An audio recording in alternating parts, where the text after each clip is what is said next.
orang yang hendak menunaikan ibadah puasa, maka Allah Subhanahu wa taala memberikan pesan kepadanya juga kepada setiap muslim beriman yang hendak berpuasa agar tidak main-main dan menganggap ringan kesempatan Ramadan yang Allah berikan pada hidupnya, karena belum tentu nikmat itu akan diterima oleh setiap hamba atau mungkin bisa berulang di kesempatan yang berikutnya. Tidak setiap orang bisa mendapatkan nikmat Ramadan. Dan tidak setiap yang telah mendapatinya akan mengulangi di masa yang akan datang. Karena itu para sahabat Nabi SAW begitu selesai kemudian mendapati Ramadan, maka banyak di antara mereka bahkan di penghujung Ramadan itu mengalirkan air matanya. Mereka menangis. Berharap, ya Allah, kalau bisa jangan berhenti ya Allah. Besok Ramadan lagi. Lusa Ramadan lagi, pekan depan Ramadan lagi. Kalau perlu setiap hari Ramadan ya Allah. Saking inginnya semua waktu itu Ramadan. Dan kita diberikan kesempatannya. Dan mereka tahu belum tentu tahun depan bisa berjumpa. Karena itu semua bermujahadah ketika akan tiba Ramadan. Dan begitu tiba Ramadan, maka kalimat la'allakum itu digunakan dengan sepenuh jiwanya. Maksimal ibadahnya. Kata Ibnu Abbas radhiyallahu taala anhuma, saya belum pernah melihat Rasulullah semulia ini dalam ibadahnya, selembut ini dalam sedekahnya, sebanyak ini dalam pemberiannya, kecuali saat Ramadan. Sampai angin yang berhembus sepoi-sepoi pun itu kalah amalannya oleh Nabi. Nah itu lembutnya angin, itu kalah oleh lembutnya Nabi saat beraktivitas di bulan Ramadan. Lembut menghadapi orang-orang, sedekahnya bertambah, ibadahnya bertambah, interaksi dengan Qur'annya dan sebagainya. Dan orang-orang yang bukan Nabi karena melihat Nabinya serius, mereka lebih serius lagi. Di gambarannya ini Nabi aja yang dijamin surga begitu serius, apalagi saya yang bukan Nabi yang belum jelas surganya. Maka kata Allah, seakan-akan dihadapkan kita di hadapan Allah. Untuk menumbuhkan kesungguhan kita. Dan menunjukkan bahwa Allah serius dengan itu. Kata Allah, kamu di hadapan kita. Bukan orang lain. Ini bukan orang yang disebut, maaf. Bukan orang yang di zaman Nabi. Bukan orang di masa sahabat. Bukan orang di masa tabi'in. Tapi kata Allah, la'allakum, kumnya masih ada di depan kita. Tatakun kamu. Tanpa batas.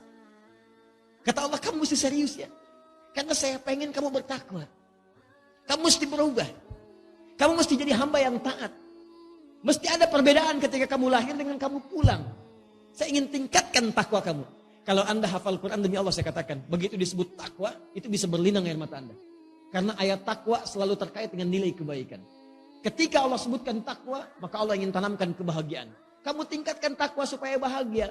Jadi ketika anda dilatih takwa saat Ramadan, la'allakum tattaqun, supaya kamu takwa. Anda tanya, kenapa ya Allah? Kata Allah, saya pengen kamu bahagia. Ayo takwa.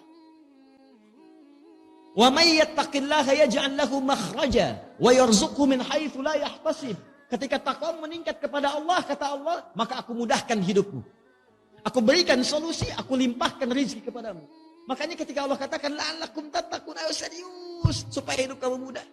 Ayo serius supaya rezeki kamu berlimpah.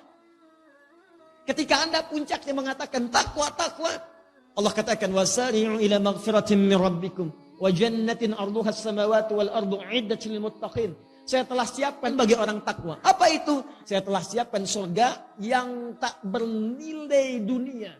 Batas yang gak ada batas dunia. Saya kata Allah, saya siapkan surga luasnya seluas langit dan bumi untukmu orang takwa. Jadi orang takwa itu, kata Allah, yang berhasil menunaikan ibadah puasanya, bukan sekedar meningkat takwanya, sholatnya, infaknya, Al-Qurannya, bukan sekedar di Ramadan. Bukan cuma di awal Ramadan. Sejak puasa itu dimulai, awal pertama Ramadan. Begitu satu Ramadan muncul, tunaikan tarawihnya, maka dia sudah siap dengan kurikulumnya. Malam ini saya akan tarawih di tempat A. Siapkan, bahkan 30 hari sudah dia siap tuh. Kalau sampai ke 30 hari. Malam ini di masjid A, malam ini masjid B. Sunnahnya baca Quran nanti saya akan capai sehari misalnya 10 juz. Bagi oleh dia, subuh baca sekian, zuhur baca sekian, asar baca sekian. Begitu tiba malamnya, maka dimulailah present ibadahnya. Orang takwa sudah siap. Dan yang paling menarik bukan cuma present. Continuous. Hari pertama, saf pertama. Hari kedua, saf pertama juga. Jadi meningkat terus, konsisten di situ. Hari pertama datang sebelum maghrib. Nunggu di masjid. Hari kedua, habis isya baru datang. Nah ini belum konsisten. Jadi kalau Anda ingin disebut dalam golongan yang ini mujahadah ini, yang serius ini dipertahankan sampai pertengahannya. Masya Allah, hari pertama, saf depan. Hari kedua, saf depan. Hari ketiga, saf depan. Hari keempat, saf depan. Hari kelima, saf depan. Sampai hari terakhir, saf depan.